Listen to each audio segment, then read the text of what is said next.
नमस्कार। आइए देखते हैं छोटे बच्चों के लिए ये एक तिरंगा मफलर टोपी का सेट कैसे बनाया जाए। लंबाई में ये बनाया गया है और हम दुहरी ऊन से चेन बनाएंगे। थोड़ी सी ऊन ये हम छोड़ रहे हैं जिसको हम झालर में नीचे ऐड कर देंगे। उसके बाद हमने ये लूप बनाया और अब हम अपनी ज़रूरत के हिसाब से मफलर की लंबाई के हिसाब से चेन बनाएंगे। डबल ऊन से फाउंडेशन चेन बनानी है, ना लूज ना ज़्यादा टाइट। एक समान टेंशन या खिंचाव रखते हुए हम ये डबल ऊन से चेन बना लेंगे। जितना भी लंबा मफलर बनाना है उससे थोड़ी सी ज़्यादा चेन बना लीजिए। एक्स्ट्रा चेन बाद में उधेड़ भी सकते हैं। अब हम ऊन सिंगल करेंगे और सिंगल ऊन से आगे की बुनाई। ये पहला हमने एक तो डबल ऊन वाला टाइट कर दिया, अब 2 चेन बनाई सिंगल ऊन से और अब हम मुड़कर पहली फाउंडेशन रो बना रहे हैं। प्रत्येक चेन में से हम एक हाफ डबल क्रोशिया मतलब ऊन लपेटी, चेन में घुसाया, निकाला और तीनों को एक साथ बंद कर दिया। इसको HDC भी कहते हैं, हाफ डबल क्रोशिया या छोटा चावल, कैसे भी समझ लें। पूरी लाइन फाउंडेशन रो हमको ऐसे ही बनानी है। यदि आपकी चेन एक समान बनी है तो आपका बिना झोल से ये पहली लाइन बन जाएगी, नहीं तो थोड़ा सा एडजस्ट कर लीजिएगा। अब हम आ गए लास्ट में हमने ये एक हाफ डबल क्रोशिया बनाया, 2 चेन ली और अब हम मुड़ेंगे। इसके बाद हमारी बुनाई शुरू होगी। कि यहाँ पर एक बार हम ध्यान से देख लेते हैं। ये हमारे V वाली लाइन है जो हमारा ऊपर दिखाई देता है, अंग्रेज़ी के V अक्षर जैसा। और इसके पीछे नीचे की तरफ ना ये एक लेटा हुआ I जैसा सीधी ऊन है। ये देखिए, ये सीधी ऊन है एक, इसमें हमको बुनाई करनी है। ये जो सीधी ऊन दिखाई दे रही है ना, इसमें हमको बुनाई करनी है। ये जो V है इसमें हमको बुनाई नहीं करनी है। तो हमने 2 चेन बनाई और उसके बाद ये जो लेटा हुआ I जैसा है इसमें हम जाएंगे और यही हाफ डबल क्रोशिया बनाएंगे। ये जो लेटी हुई आई जैसी ऊन है इसमें से हमने ये बनाया।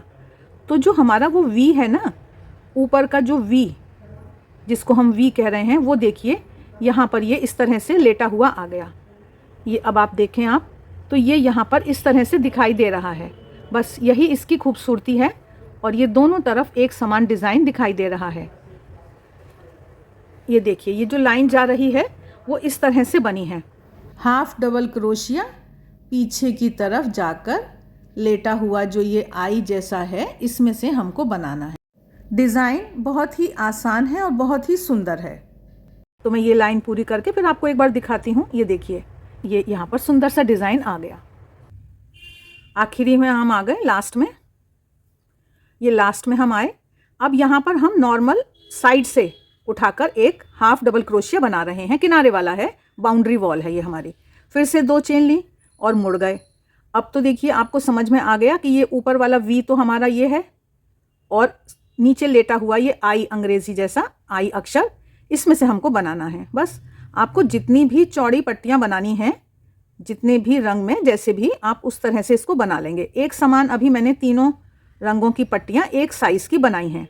तो मैं आपको कलर बदल कर फिर से दिखा देती हूँ। इस लाइन को पूरा करके फिर मैं आपको कलर बदल कर दिखाती हूँ। वही साइड में जब हम आएंगे तो साइड में हम नॉर्मल उठाकर उसमें हमें यहाँ पर किनारे में जो हमारी 2 चेन की जगह है ना, उसमें से उठाकर हम ये बना देंगे। तो ये हमारी किनारी एकदम सीधी रहती है। तो मानिए आपको जितनी भी चौड़ाई पूरी करनी है आपने वो बना ली। फिर हम क्या करते हैं कि जैसे ये ऊन हम इतनी काटेंगे, ये हम फिर से झालर में ले लेंगे। तो इसको हमने ऐसे काट लिया, थोड़ा सा टाइम बच जाता है और यहाँ पर इसको लेकर हमने ये बंद कर दिया। अब यहीं हम मुड़ेंगे और अपना जो हमारा दूसरा कलर है, तिरंगे झंडे का दूसरा रंग हमारा वाइट है, तो हमको वाइट ऊन यहाँ पर जोड़नी है। वही हमेशा की तरह जैसे मैं बता रही हूँ, झालर के लिए थोड़ी लंबी ऊन छोड़ दी, 2 चेन ली हमने और उसके बाद वही करना है। जो ये लेटा हुआ एक हमारा ऊन का आई जैसा है, इसमें से हम ये बना रहे हैं। ये लाइन पूरी करके फिर मैं आपको दिखाती हूँ, थोड़ा सा आपको समझ में आ जाए, जिससे कि आप कुछ भूल ना करें। ये देखिए, आ गए हम पहली लाइन के लास्ट में। वही 2 चेन के नीचे से हमने सिंपल बनाया। तो देखिए जितनी भी ये 2 चेन लेकर हम मुड़ रहे हैं, जितनी भी चौड़ाई आपको रखनी है, अभी मैं 2-2 लाइन का करके दिखा रही हूँ आपको। तो ये मेरी दूसरी लाइन जा रही है अभी बुनाई की।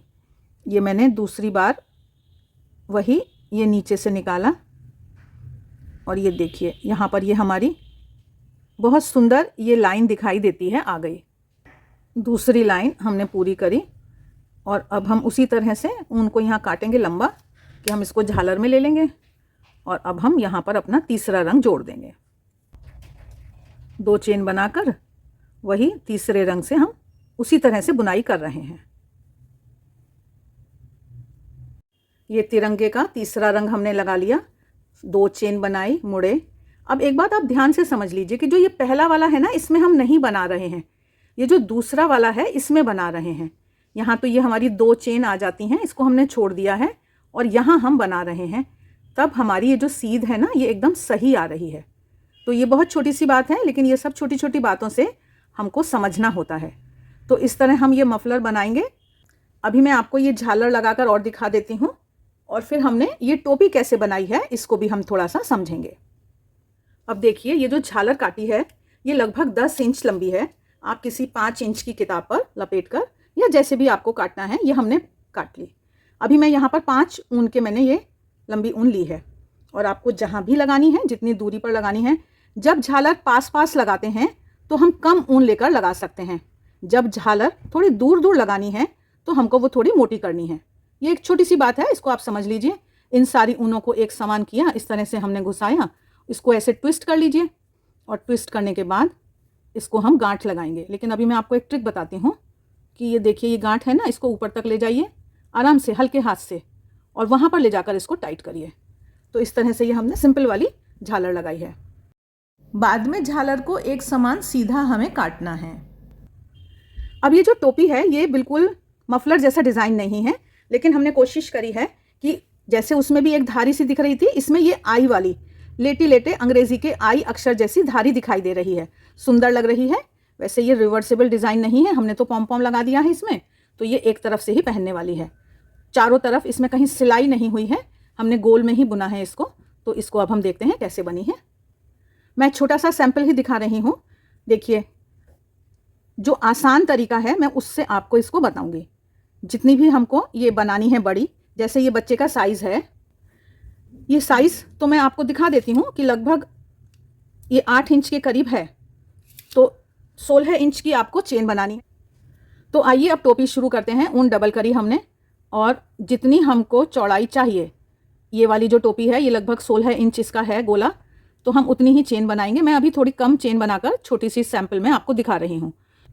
चेन जो हम बनाएंगे वो एक समान बनाएंगे, ना टाइट हो ना लूज़ हो। तो ये हम थोड़ी सी चेन बनाकर, ये छोटा सा सैंपल है मेरा, ये हमने डबल ऊन से चेन बना ली। अब उसके बाद हम एक राउंड, एक लाइन जो है ना, ये 2 चेन बनाई, पहली चेन को छोड़ दिया जो ये डबल वाली है और उससे अगली में जाकर हम ये हाफ डबल क्रोशिया बना रहे हैं। पूरी लाइन हम हाफ डबल क्रोशिया की बना लेंगे। ये बनाकर फिर मैं मिलती हूँ आपको। तो आप अपनी टोपी की चौड़ाई का चेन पर एक लाइन बुनी। अब उसके बाद हम इसको जोड़ रहे हैं। यहाँ पर आकर इसको हमने जोड़ लिया, पहली वाली चेन में डालकर स्लिप स्टिच से ऐसे बंद कर लिया। और ये जो थोड़ा सा खुला हुआ हिस्सा रह गया है इसको हम इस ऊन से सिलकर एक समान कर लेंगे। अब इसके बाद हमने 2 चेन बनाई और यहाँ पर ये जो हमारी वी है, ये जो हमारा ऊपर वी बनता है ना, इसका जो पीछे वाला एक ऊन है उसमें हाफ डबल क्रोशिया छोटा चावल बनाएंगे। तो जो आगे वाली ऊन है वो हमारी आगे आई के अक्षर जैसी ये धारियाँ पड़ जाएंगी। ये ऊन लपेटी, वो जो 2 ऊन है उसके पीछे वाले हिस्से में जाकर हमने ये बनाया। बस इसी तरह से हमको ये बनाना है। तो बहुत आसान तरीका है ये। देखो ये दिखाई देने लगा ना, ये लेटा लेटा एक ऊन जो है वो आगे की तरफ हमारी दिखाई देती है किनारी के रूप में। ये हमने राउंड पूरा करा और अब हम लगातार गोल गोल घूमते हुए बुनाई करेंगे। जैसे हम आए यहाँ और इसको इस तरह से लिया, तो हो सकता है यहाँ थोड़ा सा गैप दिखाई दे, तो इस ऊन से एक बार इसको सिल लीजिएगा थोड़ा। बस उसके बाद हमको ये लगातार इस तरह से पीछे वाली ऊन से लेते हुए हम ये बनाते हुए अपने टोपी की जो भी हमारी लंबाई है, जैसे यहाँ पर मैंने 3 इंच 3 इंच 3 इंच 9 इंच लिया है और वो जब हमने ऊपर से जोड़ा तो वो हमारा 8 इंच के करीब फिट साइज़ हो गया। तो ये मैं एक बार आपको दूसरा रंग जोड़कर और दिखाती हूँ। ये हम आए, फिर से ये हमारा जॉइंट है, अगली बार हम आए हैं। अब हमें कुछ भी नहीं करना, लगातार इसमें ये हमारे दिखाई दे रही हैं धारियाँ, बस गोल गोल घूमते जाएंगे हम। तो यहीं पर हमको थोड़ी सी सिलाई करनी है, इसको जो गैप है इसको हमें भरना है। अब ये हमारा सर्किल पूरा हो रहा है यहाँ, और हमको रंग बदलना है। तो हम थोड़ा सा नीचे जाएंगे और यहाँ पर आकर इसको इस तरह से बंद कर देंगे, जिससे कि वो हमारी सीढ़ी जैसी बंद ना हो, हमारा एक समान सीध में रहे। अब इसको हमने काटा, एक चेन हमने बना ली है, इसको खींच दिया, तो ये जो हमारा राउंड है ये हमारा सही रहेगा। अब यहीं पर हमको दूसरा रंग जोड़ना है। नॉर्मल हमने ये ऊन निकाल ली और ये 2 चेन बनाकर हम शुरू करेंगे। अगर आपका हाथ लूज है तो आप एक चेन ही बनाइएगा, एक चेन में भी ये ठीक हो जाता है। तो बस इस तरह से लिया हमने और ये हम अपनी बुनाई शुरू कर रहे हैं। तो टाइट है, बहुत टाइट है तो 2 चेन, नहीं तो एक चेन लेकर आप इस तरह से ही दूसरा रंग लगाएं। मैं फिर यहाँ आकर मिलती हूँ। अब यहाँ पर हम आए और इसको इस तरह से हम मिला लेंगे कि ये हमारी बस, और ये जो ऊन है इससे हम थोड़ा सा एडजस्टमेंट कर लेंगे, यहाँ ये गैप है इसको हम थोड़ा सा भर लेंगे और बस इस तरह से हम आगे अपनी बुनाई करेंगे। बुनाई वैसे ही करनी है कि सिर्फ पीछे वाली अकेली सिंगल ऊन से हमको हाफ डबल क्रोशिया या छोटा चावल बनाना है। तीसरा रंग बनाकर फिर मुझे ये सिलकर आपको दिखाना है, तो मैं आपको दिखाती हूँ फिर। अब देखिए ये तीनों रंग का हमने टोपी का अपना बुन लिया, स्ट्रेट है अभी हमारी है।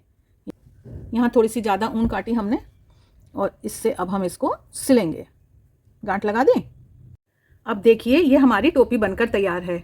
ये इस ऊन में हमने सुई डाल ली है और इससे हम अभी बंद करके देखेंगे। लेकिन अभी मैं आपको दिखा रही हूँ कि इसकी जो लंबाई आ रही है, देखिए लगभग 3.5 इंच आ रही है, और जब हम इसको ऊपर से सिल देंगे तो ये 3 इंच के करीब रह जाएगी। ये ऊन इस तरह से ली है, हम दुहेरी ऊन को ही सिलने में इस्तेमाल करेंगे। तो एक एक टाँके के नीचे से एक एक जो हमारा ये डबल क्रोशिया का है, हाफ डबल क्रोशिया है, तो एक एक जो हमारा ये हाफ डबल क्रोशिया है इसके नीचे सुई लगाए, ऊपर ले आए। इस तरह से आराम से आप चारों तरफ इसको करेंगे। ये जो ऊन है इसको हम अंदर नहीं जाने देंगे, इसको दुहरा बाहर रखना है। थोड़ी बड़ी काट लीजिए, अगर आपको कॉन्फिडेंस नहीं है तो एक एक ये हाफ डबल क्रोशिया के नीचे ले गई, फिर मैं ऊपर लाई, नीचे ले गई, फिर मैं ऊपर लाई, जैसे तुरपन कच्चा करते हैं हम इस तरह से कर रहे हैं। आखिर में आ गए हम। अब हम इसको खींच रहे हैं, खूब अच्छे से टाइट करेंगे। ये भी हमारा दुहरा है, ये भी हमारा दुहरा है, ये हमारा एक्स्ट्रा है जिसको हम छिपा देंगे। तो ये हमने खूब अच्छे से खींचा, टाइट किया और इसमें इस तरह से गांठ लगा दी। यहाँ पर हम ऊपर पॉम पॉम लगाने वाले हैं, तो ये जो हमारा हिस्सा है ये छिप जाएगा आसानी से और कोई परेशानी नहीं होगी। जितना टाइट कर सकते हैं उतना टाइट करके हमें इसे बंद करना है। और उसके बाद ये जो सुई में ऊन है ना, इसमें से इसको इस तरह से ले जाइए, इसी से यहाँ पॉम पॉम लगा दीजिए। तो ये तो हमारी टोपी हो गई तैयार और ये ऊन हम छिपाएंगे। और अब आप देखो इसकी लंबाई हो गई लगभग 3 इंच के करीब, है ना। तो ये थोड़ा सा हमारा घट गया। कितनी सुंदर ये टोपी हमारी दिखाई दे रही है, ये धारियाँ खूब अच्छी दिखाई दे रही हैं। तो आशा है यह ट्यूटोरियल आपको अच्छा लगा है और ये मफलर और टोपी का सेट आप ज़रूर ट्राई करेंगे। आइए अब हम इसकी थोड़ी लंबाई चौड़ाई देख लेते हैं। ये 4 से 6 साल तक के बच्चे के लिए मफलर है, अच्छा है। आप अपने हिसाब से साइज़ एडजस्ट कर सकते हैं। इसकी लंबाई 38 इंच के करीब है, लगभग 38 इंचेस और झालर अलग से। और इसकी जो चौड़ाई है वो 4 इंच से थोड़े आसपास है, 4 इंचेस के आसपास है। तो जो भी आपको साइज़ रखना है, तीनों रंग एक समान बनाइए और सुंदर सा मफलर टोपी का सेट बना सकते हैं आप। टोपी की चौड़ाई मैं पहले भी बता चुकी हूँ कि 16 इंच के करीब है और लंबाई हमने 9 इंच रखी थी, जो घटकर लगभग 8 साढ़े 8 इंच हो गई है। 3 इंचेस ईच, 3-3 इंच की ये तीनों हमने कलर की पट्टियाँ डाली थी। वीडियो अच्छे लगते हैं तो लाइक का बटन ज़रूर दबाएं, कमेंट बॉक्स में कमेंट करके बताएं, इससे हमारा भी उत्साह बढ़ता है और हमें और भी अच्छे वीडियो बनाने की प्रेरणा मिलती है। मिलते हैं फिर, तब तक देखते रहिए शारदा निटिंग। आप सभी का बहुत बहुत धन्यवाद।